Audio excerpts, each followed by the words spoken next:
Baiklah, saya akan menjawab pertanyaan pertama. Nah, guru di sini adalah sebagai mediator ataupun penghantar, mediator, inovator maupun motivator terhadap siswa. Selain itu, guru juga memiliki peran penting, yakni mengajar dan juga mendidik siswa. Yang kedua itu ada buku. Nah, buku di sini adalah sebagai alat bantu mengajar yang paling banyak digunakan selama proses belajar mengajar. Dan yang terakhir itu ada lingkungan sekolah. Nah, di lingkungan sekolah ini tujuannya ialah membentuk karakter siswa menjadi lebih baik lagi.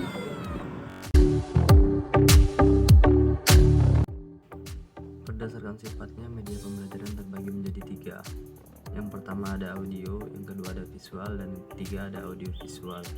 Nah, di audio ini kita dapatkan informasi melalui indera pendengaran ataupun hanya bisa mendengarkannya saja, tidak dapat dilihat. Contohnya itu ada radio. Yang kedua ada visual.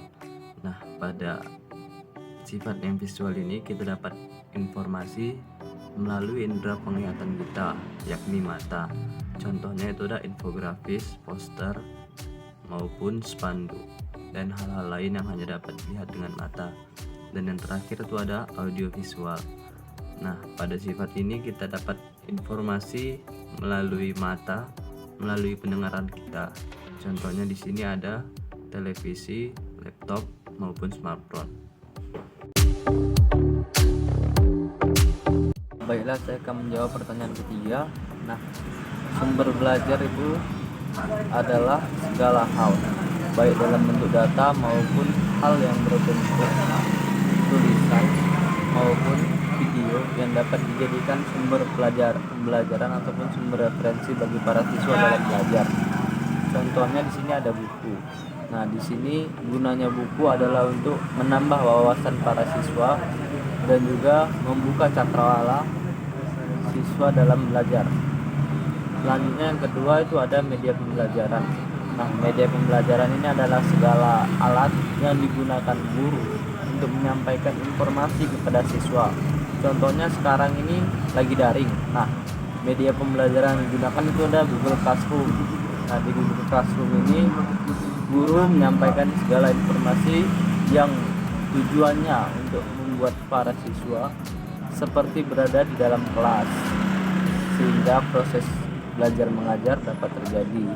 Nah, yang ketiga ada alat peraga ataupun alat bantu. Menurut saya itu sama saja karena tujuannya membantu guru dalam mempraktekkan hal ataupun mempraktekkan yang akan dipraktekkan dalam proses belajar mengajar. Contohnya apabila dia belajar matematika, nah alat bantunya di sini ada roll.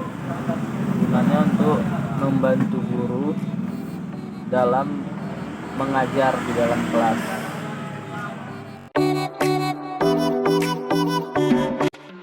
Ciri-ciri media pembelajaran ada 3 macam. Yang pertama ciri fiksatif. Nah, ciri ini menggambarkan kemampuan dalam merekam, dalam menyimpan, dalam melestarikan maupun merekonstruksi suatu objek ataupun peristiwa. Contohnya di sini ada video dokumentasi maupun juga foto-foto. Nah, yang kedua itu ada ciri manipulatif. Nah, pada ciri ini dapat digambarkan bahwa kemampuan ciri ini adalah mentransformasikan suatu kejadian ataupun peristiwa. Nah, pada ciri ini kegiatan yang berlangsung selama berbulan-bulan bahkan bertahun-tahun dapat disajikan dalam waktu beberapa menit saja. Contohnya itu ada seperti pertumbuhan pada jagung. Nah, itu kan pertumbuhannya bisa sampai berbulan-bulan. Namun pada ciri ini kita dapat mentransformasikan waktunya dan dapat menyajikannya dalam waktu beberapa menit saja. Nah, pada ciri ini juga kita dapat mentransformasikan waktu ataupun mengubah waktunya. Kita edit waktunya, bisa dipercepat, bisa diperlambat, maupun juga bisa diputar ulang. Nah, yang terakhir itu ada ciri distributif. Nah, pada ciri ini kita dapat mengirimkan dokumentasi berupa gambar maupun video suatu kejadian, suatu objek kepada orang lain.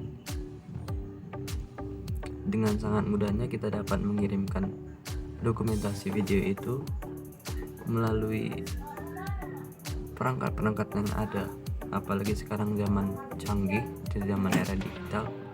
Melalui handphone saja kita dapat mengirimkan informasi-informasi daripada satu tempat ke tempat yang lain dengan sangat mudahnya.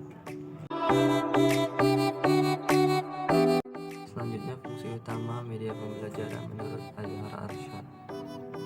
Menurut Azhar Arsyad, media pembelajaran berfungsi sebagai alat bantu mengajar yang turut andil dalam mempengaruhi iklim, kondisi maupun lingkungan pembelajaran yang ditata dan diatur oleh guru.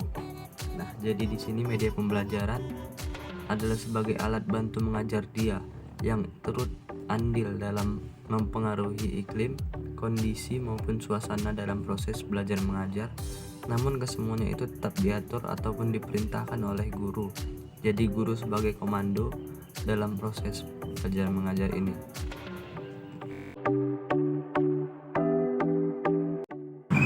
Nah, saya akan menjawab pertanyaan terakhir yang ke-6.